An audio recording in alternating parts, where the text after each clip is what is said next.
केंद्र सरकार ने प्रधानमंत्री उज्ज्वला योजना के गैस सिलेंडर को लेकर एक बड़ा बदलाव किया है।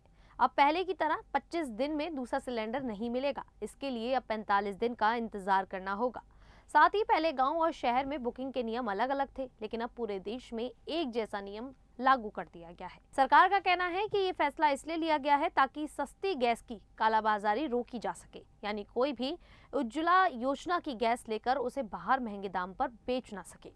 जिले में 12 लाख से ज्यादा लोग गैस का इस्तेमाल करते हैं और हर दिन करीब 150 टन एलपीजी की खपत होती है।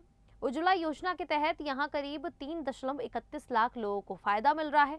अब इन सभी को नए नियम के हिसाब से ही गैस मिलेगी। पहले गांव में रहने वाले को 45 दिन और शहर में रहने वालों को 25 दिन का इंतजार करना पड़ता था, लेकिन अब ये फर्क खत्म कर दिया गया है। जिला पूर्ति अधिकारी आनंद कुमार के मुताबिक अब पूरे जिले में एक ही नियम लागू होगा, यानी कोई भी उज्ज्वला योजना का लाभार्थी 45 दिन से पहले दूसरा सिलेंडर नहीं भरवा सकेगा। ध्यान देने वाली बात यह है कि ये नया नियम सिर्फ उज्ज्वला योजना वालों पर ही लागू होगा। पेट्रोलियम मंत्रालय ने गैस सिलेंडर को लेकर फैल रही एक बड़ी अफवाह पर भी सफाई दी है।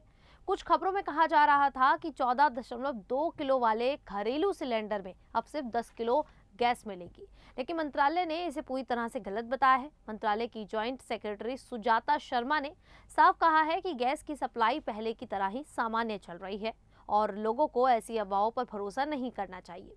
सरकार ने यह भी साफ कर दिया है कि सिलेंडर का वजन कम करने की कोई योजना या प्रस्ताव नहीं है। सरकार ने बताया कि पिछले कुछ दिनों में लोगों ने डर की वजह से ज्यादा गैस बुकिंग शुरू कर दी थी। लोगों को लगा कि कहीं गैस की कमी ना हो जाए। इसी वजह से बुकिंग का आंकड़ा बढ़कर करीब 88 लाख तक पहुंच गया था, लेकिन अब हालात थोड़े ठीक हुए हैं और ये संख्या घटकर करीब 50 लाख रह गई है। यानी अब लोग कम बुकिंग कर रहे हैं, जिससे सप्लाई पर दबाव भी कम हुआ है।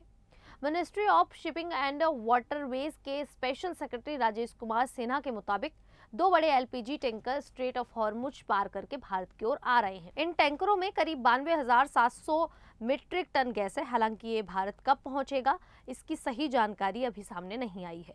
हाल ही में कई बड़े जहाज भारत पहुंचे हैं, जिससे गैस और तेल की सप्लाई मजबूत हुई है।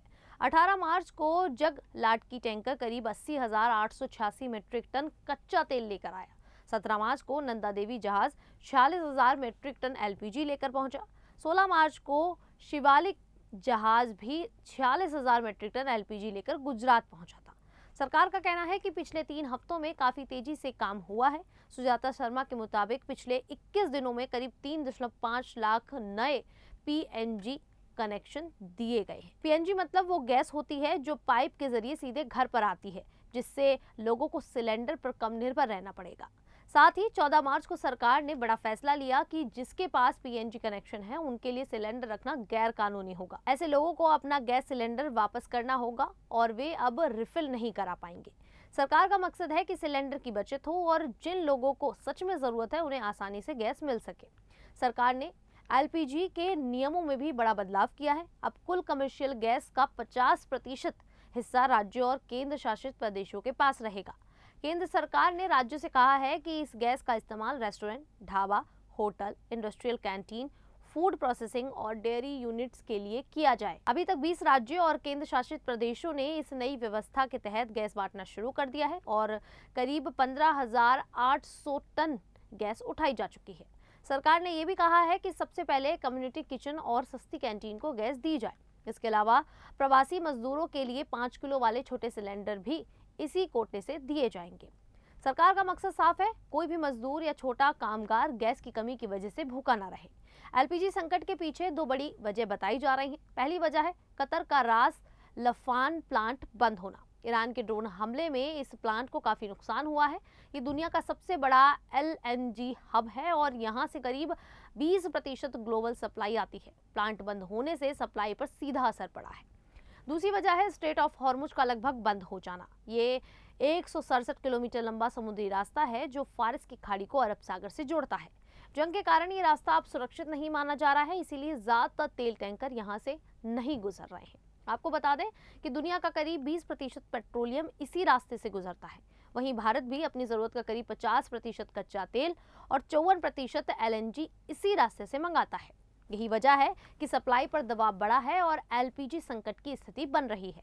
एलपीजी की कमी को संभालने के लिए सरकार ने धीरे धीरे कई कदम उठाए हैं। 6 मार्च से नया नियम लागू किया गया, जिसमें एक सिलेंडर लेने के बाद 21 दिन तक दूसरा सिलेंडर बुक नहीं कर सकते थे। फिर 9 मार्च को मांग बढ़ने लगी तो शहरों में ये समय बढ़ाकर 25 दिन कर दिया गया। इसके बाद 12 मार्च को गाँव के लिए नियम और सख्त लागू कर दिए गए और वहां 45 दिन का गैप कर दिया गया। सरकार ने ये सारे बदलाव इसलिए किए ताकि लोग डर के कारण ज्यादा बुकिंग ना करें और गैस का स्टॉक सही तरीके से बचा रहे। भारत अपनी कुल एलपीजी जरूरत का करीब 60% बाहर से मंगाता है और उसमें भी करीब 90% सप्लाई खाड़ी देशों से आती है। वहीं कई भारतीय टैंकर अभी भी फारस की खाड़ी में फंसे हुए हैं। यही वजह है कि सप्लाई पर दबाव बना हुआ है। खुशखबरी की बात यह है कि अब अर्जेंटीना भारत की मदद के लिए आगे आया है और एलपीजी की सप्लाई बढ़ा दी है।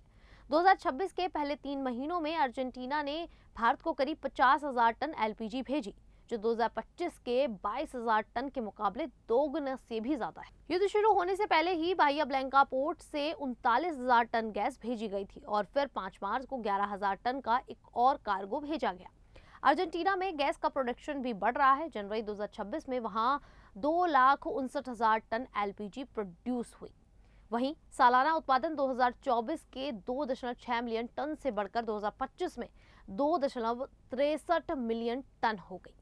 दिलचस्प बात यह है कि 2024 से पहले अर्जेंटीना ने भारत को एलपीजी भेजी ही नहीं थी, लेकिन अब वो भारत के बाजार में अपनी हिस्सेदारी बढ़ाना चाहता है। इसके लिए अर्जेंटीना 2026 में एक नया प्रोसेसिंग प्लांट भी शुरू करने की तैयारी में है। अर्जेंटीना अब भारत के लिए दक्षिण अमेरिका में एक बड़ा आर्थिक पार्टनर बनता जा रहा है। 2025 में जनवरी से नवंबर के बीच दोनों देशों के बीच व्यापार करीब 36.77% बढ़कर 6.34 बिलियन डॉलर तक पहुंच गया। भारत अर्जेंटीना का 5वां सबसे बड़ा ट्रेडिंग पार्टनर बन चुका है। अर्जेंटीना भारत को सिर्फ गैस ही नहीं बल्कि सोयाबीन तेल, सूरजमुखी तेल, चमड़ा, अनाज और दालें भी सप्लाई करता है। सरकार का कहना है कि अभी घरेलू गैस की सप्लाई बिल्कुल सामान्य है। गैस खत्म होने जैसी कोई स्थिति नहीं है। प्रधानमंत्री नरेंद्र मोदी ने भी कहा है कि आम लोगों को कोई परेशानी नहीं होने दी जाएगी।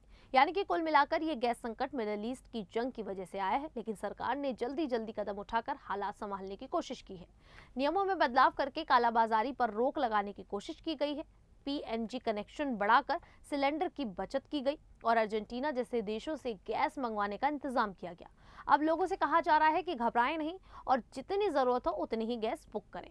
सरकार की कोशिश है कि हर घर में खाना बनता रहे और किसी को दिक्कत ना हो। ये सारी बदलाव सिर्फ आम लोगों को राहत देने के लिए किए गए हैं। खैर, ये पूरी जानकारी सुन आप सभी को कैसा लगा, आप हमें कमेंट करके जरूर बताइएगा। अभी के लिए इतना ही, फिर हाजिर होंगे ऐसे ही दिल्ली से जुड़ी बड़ी खबरों के साथ। तब तक के लिए देखते रहिए द न्यूज़ 15।